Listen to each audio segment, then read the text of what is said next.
unless we're in a private office, which will be good for me because I am, but if I go out of it at all, like down the hall, the restrooms, everything, they want us to wear them. So there you go. Okay. And your mom's okay?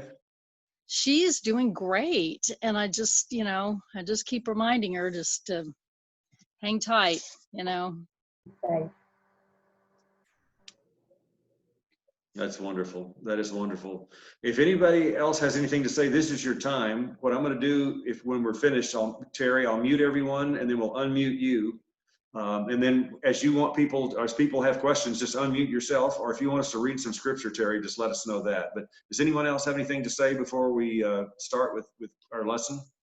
Dennis, let's put Carolyn on the prayer list. She's traveling today to Colorado, driving. Yes. Yes. What's everybody going to Colorado for? Well, that's her. She has a summer home.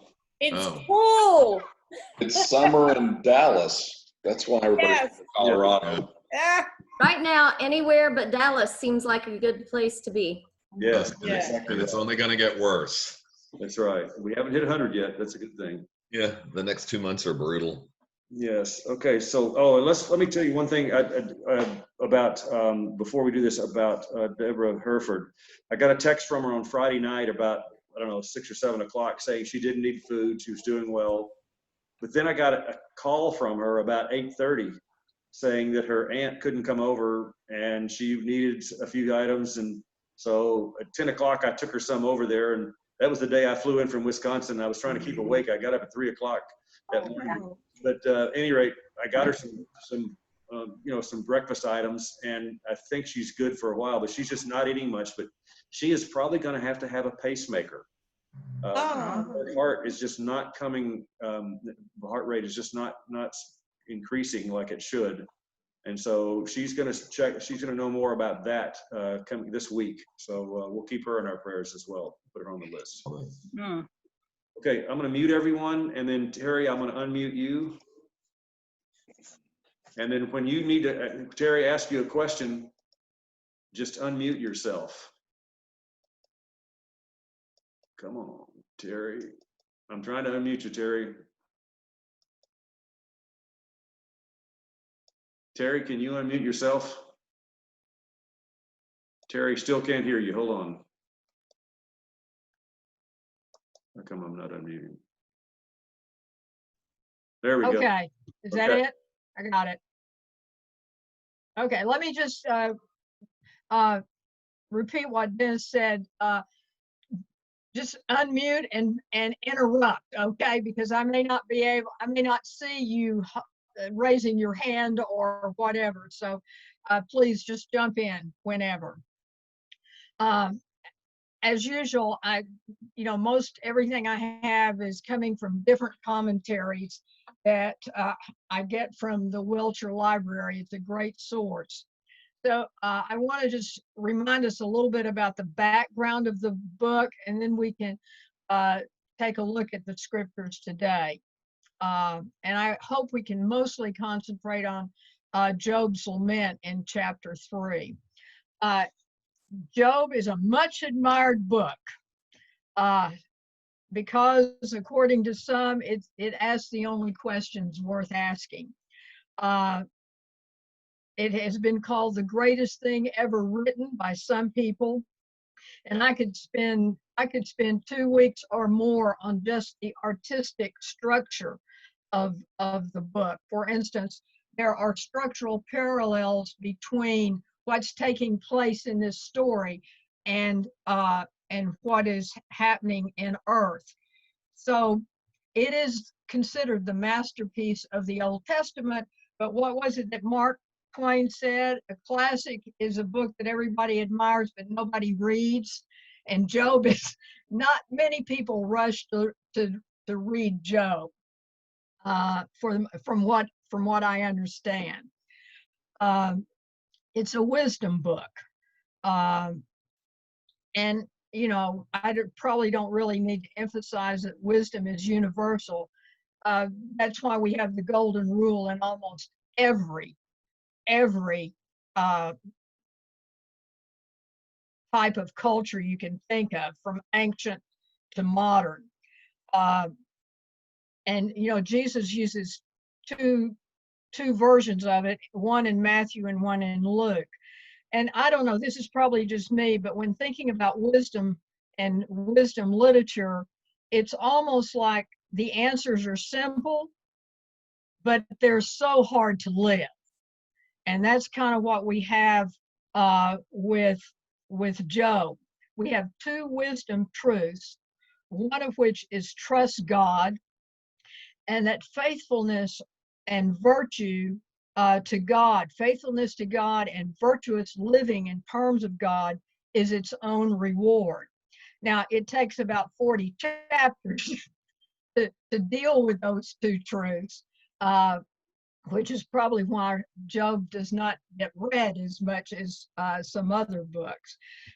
Walter Brueggemann, who is the sort of the expert on Old Testament writings, talks about how wisdom literature seeks to bring people to a higher level of consciousness, a higher level of understanding that is capable of accepting mystery and living by faith. In other words, we can't always have all the answers. So they are a reality check. When we get caught up in discussions that are mostly dominated by fill in the blank type answers. And he's also written about how the books of the Old Testament in particular have this pattern about them. And if you think about the Israelites and all the stories we have of their ups and downs, but that there are three stages that we go through as humans. Orientation, and that is we've developed a system of living, some level of normalcy or normality, and then we experience disorientation. Something happens that throws us off, confuses us, and the normal is destroyed. And then we work to build a new normal that is called reorientation. Does the pandemic come to mind? I mean, that is in a sense what has happened. We've been rocking along here, and obviously there are problems, but now the pandemic, and all you hear about is we've got to get used to a new normal. In other words, we have to reorient ourselves to how we're going to live.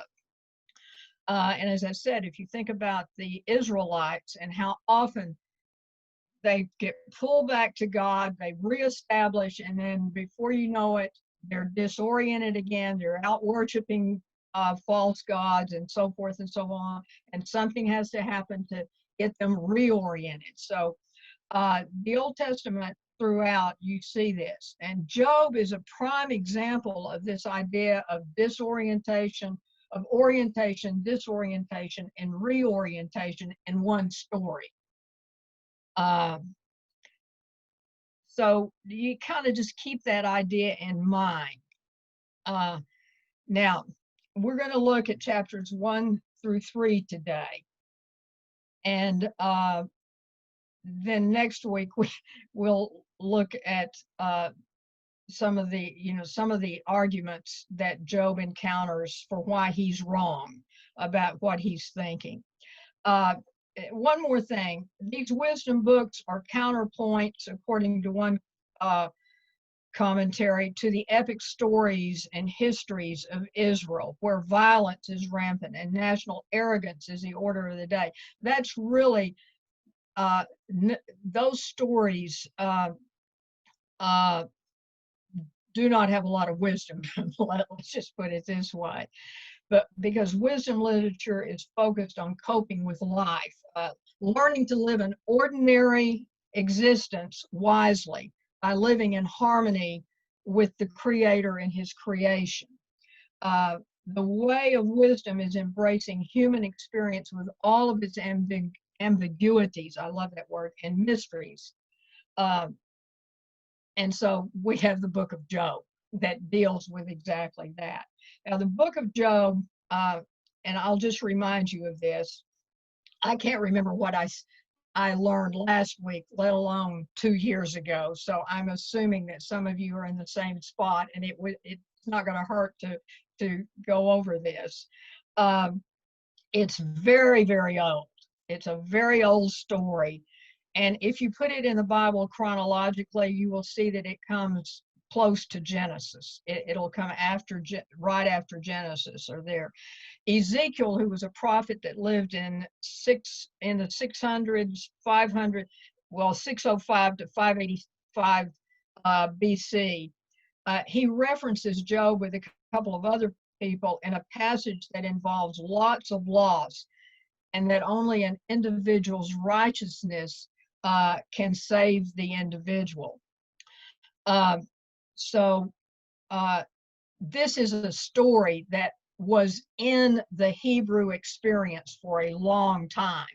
And there are quite a few stories, well, in the various Sumerian and Edomite cultures and the other ancient cultures of that time that deal with people like Job. And it's really set in a time when people thought more in terms of a personal God. You think Abraham. When Abraham left his home and went out, he was following his God. It wasn't a tribal God. Yahweh does not become a tribal God until the promise to Abraham is fulfilled and then the nation of Israel is created. So the general consensus seems to be that the Hebrews took a very old piece of poetry from a different culture and added distinctly Hebrew, a distinctly Hebrew take on it by creating the prose prologue and the prose epilogue. It was some type of ancient poetry that they chose because it deals with these questions so thoroughly. So the name Yahweh appears in the prologue and the epilogue, but it only appears 4 times in the rest of the chapters. So you're talking about 4 chapters where the name Yahweh is prominent, and then the other 38 chapters, it only appears a limited number of times. But as I said, this book deals with the big questions. Why do good people suffer? Why do bad people prosper? What kind of God is God? That is the nature of God. Smith and Helway's commentary rephrases these questions. What kind of world do we live in? What kind of God is God? What kind of relationships with God and with others are we created for? In a manner of speaking, the real question, the root question is, why do we worship God? And that's what we find in this exchange between God and Satan, because now remember, Satan is not the Satan we hear about in revivals when we were young. Satan, that's a name for the prosecutor or the accuser. So that's really the question that they're having about Job. Why is Job so faithful? Is he worshiping, God simply because he appears to be favored by God, and so that is really the core question in this book, and one that will be debated at length. We're all familiar with this. At the end of chapter 2, Job has lost everything. He's covered with swords, and he's sitting on a pile of ashes. This is not a good place to be, obviously. And his wife suggests that he curses God and die. Now, there are some commentaries that say this word curse really could well be bless God and die. So you have kind of a dual thing going there. And his response, of course, is should we accept good from God and not trouble? He attributes both good and bad fortune to God. He believes in what is called, and if I get this word out, we will have a word of praise, retributive justice. And in this system, justice means that the punishment must fit the crime. If he sins, God will punish. If he is good, God will reward him. So we're kind of getting an answer of how Job looks at this idea of why do we worship God.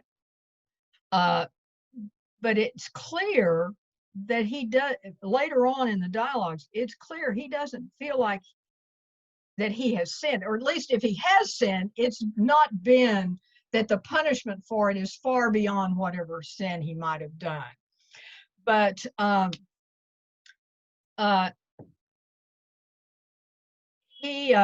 in this text, I want us to look at two scriptures. And the key verses here are 1:22 and 2:10b. If anybody has their Bible close by, you can, it's 1:22. In all this, Job did not sin or charge God with wrongdoing. Okay, now look at chapter 2, verse 10b. Okay. Shall we receive the good at the hand of God and not receive the bad? In all this, Job did not sin with his lips. Okay, you see any difference there? It's interesting in the first one, he did not sin. In the second one, he did not sin with his lips. And one of the things that you begin to pick up on as we go through today is that he never directly, openly criticizes God. But there seems to be some indication here maybe that his attitude has shifted a little bit from chapter 1, where he does not sin, but here he does not sin with his lips. I may be making too much of this, but you understand the difference here could be very subtle. And here's a question. Do you think sometimes when we are suffering and when we start out with an attitude where we're not critical of God about what has happened to us, we're not questioning it, but as time goes on, then maybe internally we are. You know, I think sometimes we don't openly want to criticize God, but we begin to make subtle shifts in things. And one of the things we deal here with is this idea of justice.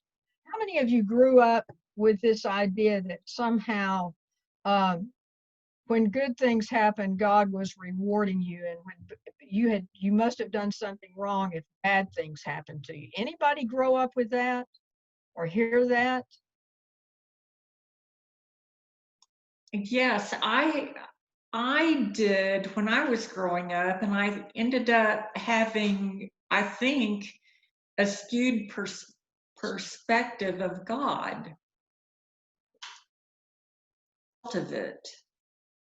I see some heads shaking that maybe somebody else has had that experience of where they, that this idea of justice, that somehow God punishes and rewards. But I think it's one of the questions that is raised in this book and will be developed later on. But as we think about this, how we can subtly in our heads shift. But I thought those two scriptures were very interesting, that he didn't sin and then he didn't sin with his words. So what's going on inside his head? Now, if we go back to the text, well, do you think this, I think one of the things we need to do sometimes is look around and see if we're hearing this kind of thing, because I think it's still probably prevalent in some theological thinking and in some churches, that somehow there's this, tit for tat justice from God, and that we should have that kind of justice. Now, I will say about this, it's important, is that the punishment must fit the sin, or the crime, so to speak. But just keep that in mind as you listen to people. Now, back to the text, in verses 11 through 13, Job's 3 friends show up, and they get it right. They show up, they sit with him, and they don't say a word for 7 days and 7 nights. Unfortunately, this will be the last time they get it right, because starting in chapter 4 through chapters 27, they're going to talk for what? How many? I had 23 chapters, and Job is going to answer them, and they're going to have these poetic dialogues. So, but at least in this moment, they get it right. And then we get to chapter 3, which then turns into this poetic form. And so let's take a look at chapter 3. And this is a lament. Job's questions will push for a new look at what it means to worship God. But he's struggling in this chapter. He's really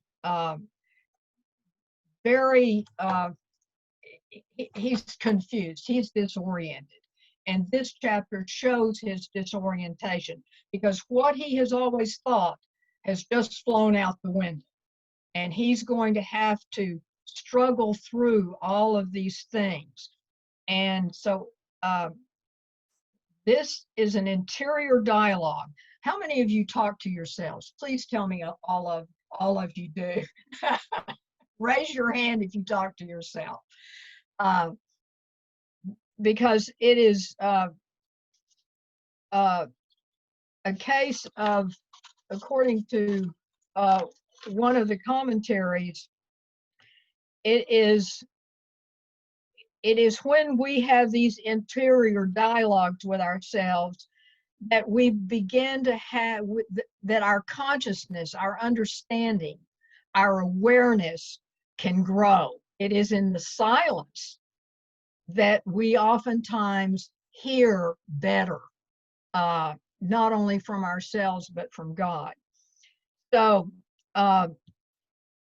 as we move through this, and I'm looking at the time here, so I wish we had time to talk about when you had a really intense conversation with God, but think about that and how you came out of it with a higher level of understanding of where it was like, oh yeah, that's what it means. And that's how I need to look at things. And we've got in time. relationship to God. Terry, if you need some more time, we'll take it. We'll take it. Yeah. So. Oh, and let me go on through here and see. And maybe we can come back, because we have here in this chapter 3. If you look at verses 1 through 10, Job again does not curse God directly. And this is true in the second part of the chapter. He doesn't come out and criticize God. He doesn't say, why has God let this happen to me? He never gets there, but he begins to say things that are indirectly criticisms of God. And I think this is one of the things that we as Christians can think about. Are there comments that we make, questions that we ask, that where we indirectly are questioning who God is, or even questioning why we want to worship God? So if we look at 1 through 10, in verses 1, 2, he curses the day of his birth. And the NIV Study Bible says this is probably as close as he's going to come to actually cursing God, because in cursing the day he was born, he's cursing this idea of God's creation, of God creating him. Does that make sense? Because if you're looking at it from this standpoint, all things come from God. Even my life comes from God. My birth has come from God, my creation. But the NIV says, he doesn't quite get there, but it's kind of indirectly. And what we have, by the time we get to 10, he's cursed the night. He calls on the soothsayers to curse the day. In other words, he's lost the life he knew and enjoyed. And for him, this is tied to a loss of meaning and purpose in life. And it really implies the question, how do we find purpose and meaning in suffering? And how do we, as I said earlier, indirectly blame or criticize God when things are bad? So he then begins to ask rhetorical questions about being alive. Now, he has not wanted, he's cursed the day of his birth, and he's going to get even more specific about that in 11 through 15.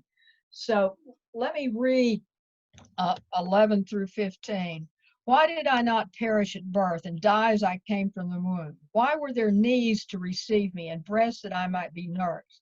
For now I would be lying down in peace. I would be asleep and at rest, with kings and counselors of the earth who built for themselves palaces now lying in ruins, with rulers who had gold, who filled their houses with silver. Or why was I not hidden in the ground like a stillborn child, like an infant who never saw the light of day? There the wicked cease from turmoil, and there the weary are at rest. Captives also enjoy their ease, but they no longer hear the slave drivers shout. The small and the great are there, and the slave is freed from his master. So you have in these questions, I went on through 19 because these first two questions that he asked, look at the comparisons. In the first one, if he were dead, who would he be living with? Kings and counselors and rulers, palaces and gold and silver. Or if he had been in the second part through 19, if he had not been born, he shifts to this night imagery. But he says even the weary and the captives and the wicked and the slave find rest. So there is a great implication here that both the great and the small are equalized in death. So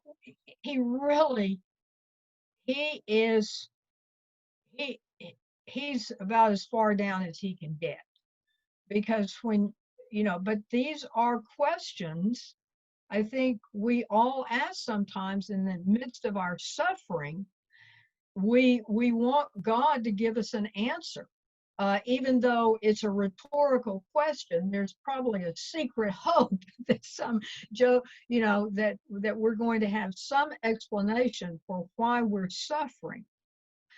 And at this point, he hasn't found any purpose to his suffering. And then in the very last part of it, it's the heart of his problem.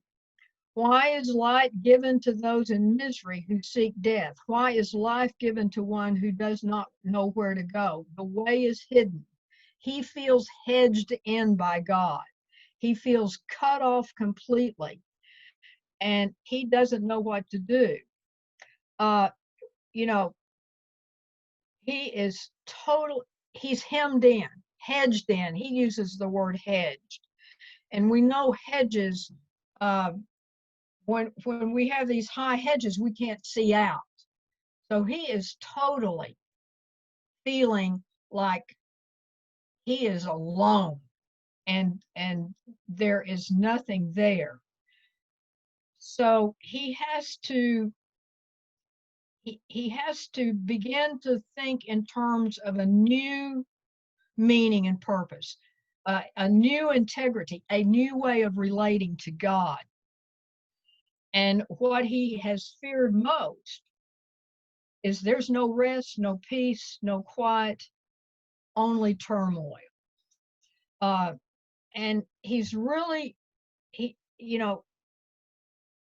has come to that point where he is conscious of the need to reconcile the image of God with the reality of suffering. He's going to have to step away from this retributive justice viewpoint that he has. And we've probably, to some degree, in one way or the other, we have been where we really need to reconcile what we thought we believed about God and where we're being led, or our experiences that are pushing us to a new consciousness of God, a new awareness that maybe the answers that we have are not the answers we need about why we worship God. So, a question we can ask ourselves this week as we move toward next week: why and how has my view of God adjusted over the years? And that's probably worth a whole class time of discussion. But think about that, because that is what Job is engaged in. His view of God and his relationship with God is going to have to move to a different location, so to speak. According to one commentary, this soliloquy is a quest for meaning and an awakening awareness of a new vision of God.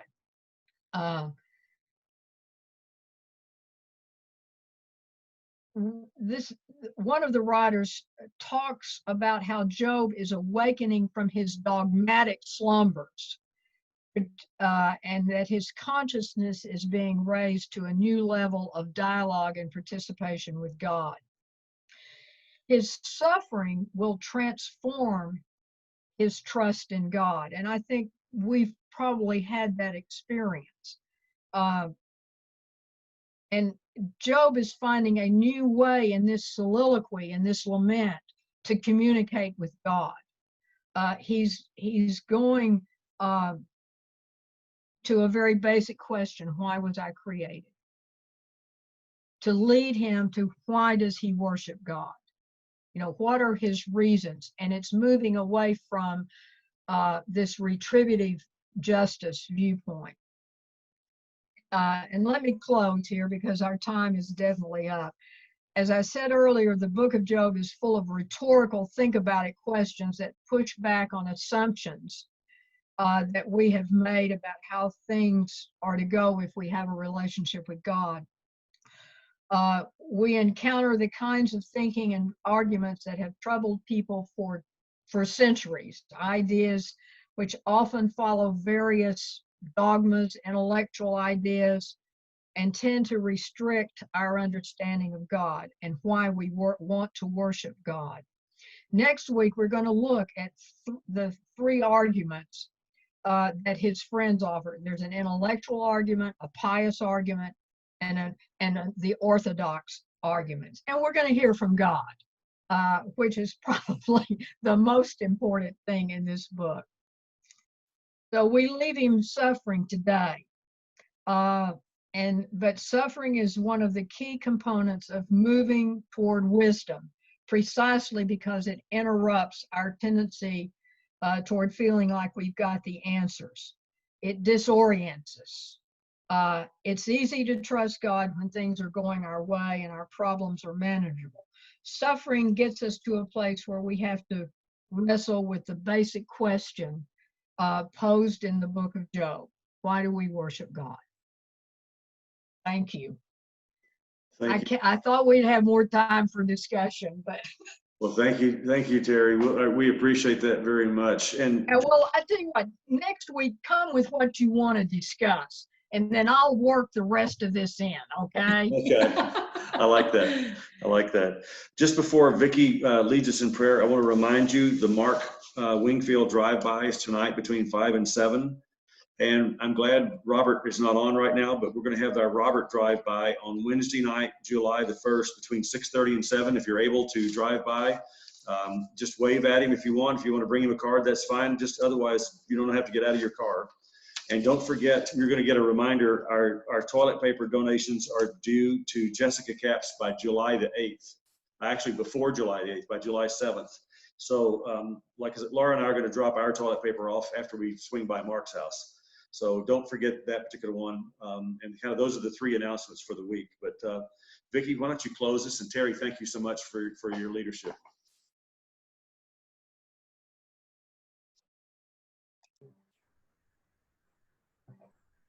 May we pray together, please?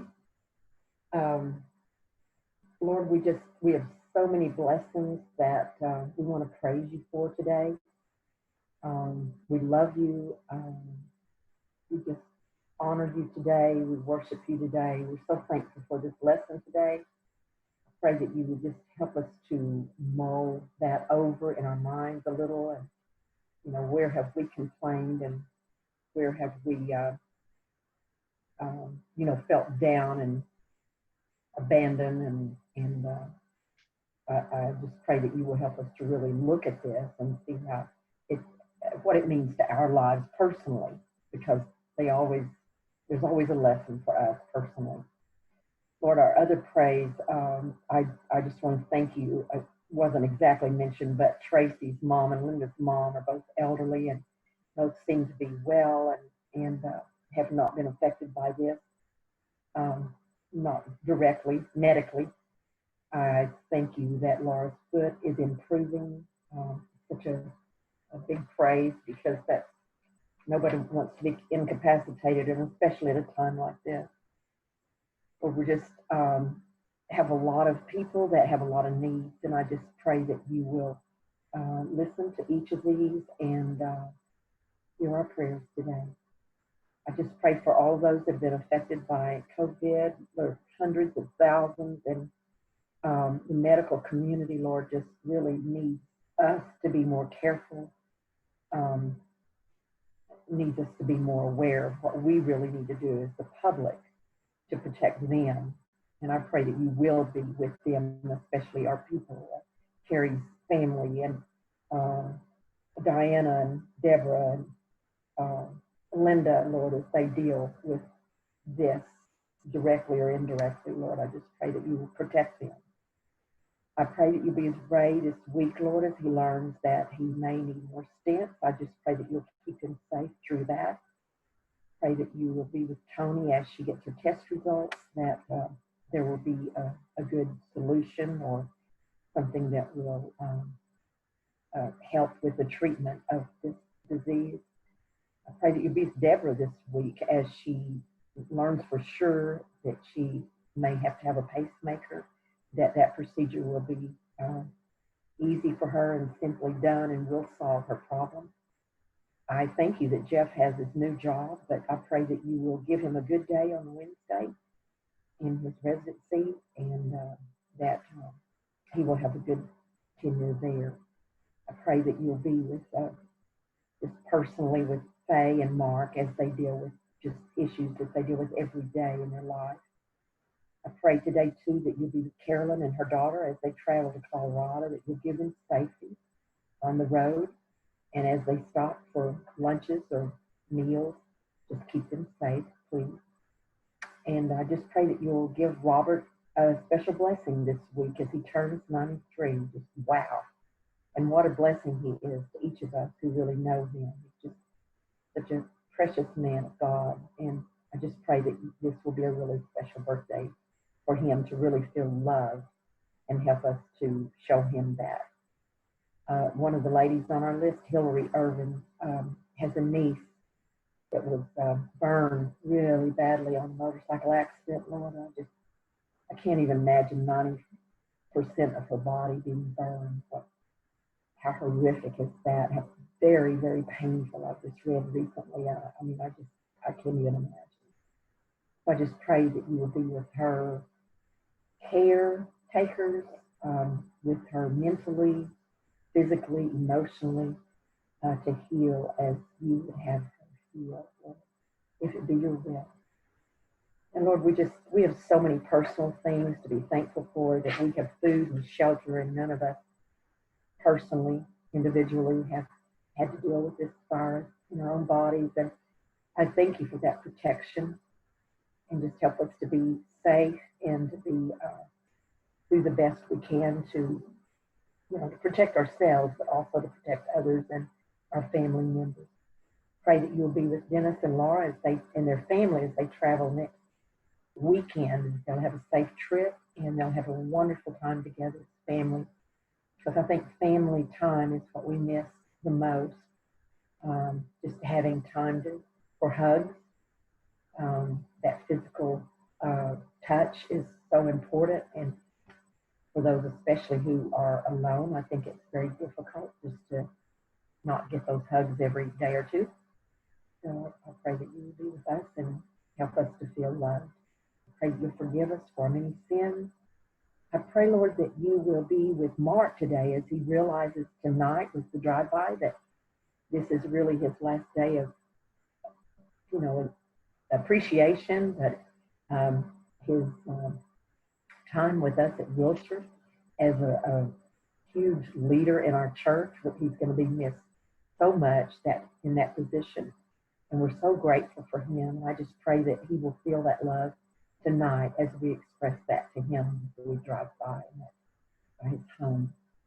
Lord, we just thank you again for all your many blessings. We just praise your holy name. And it is in your name that we pray. Amen. Okay, let's see here. Thank you, everyone. It was great to see everyone. Thank you, Dennis. Laura. You too. Bye-bye. Bye. Thank you. Bye. Thank you, Terry. Yeah, well, thank you all for being so patient with me. But be sure to bring questions next week, and we'll just open up with discussion, okay? Okay. Thank you. Sounds Bye-bye. Safe travels, Tracy. Bye. Bye. Bye-bye. Bye-bye. Bye-bye. Safe travels, Tracy. See you later. Be careful. Laura, have a good week. Sandra, it's good to hear from you this week. Who's traveling, Tracy? Yeah, Stacy's traveling to Charlotte on Thursday. Okay, I missed that. Okay. All right. Be safe, Tracy. Yeah, safe travels. I did hear that. I'd already forgotten it. That's great. That's great. Bye-bye. Okay. Bye-bye. Hope everyone has a great week. Bye-bye. Bye-bye. Bye.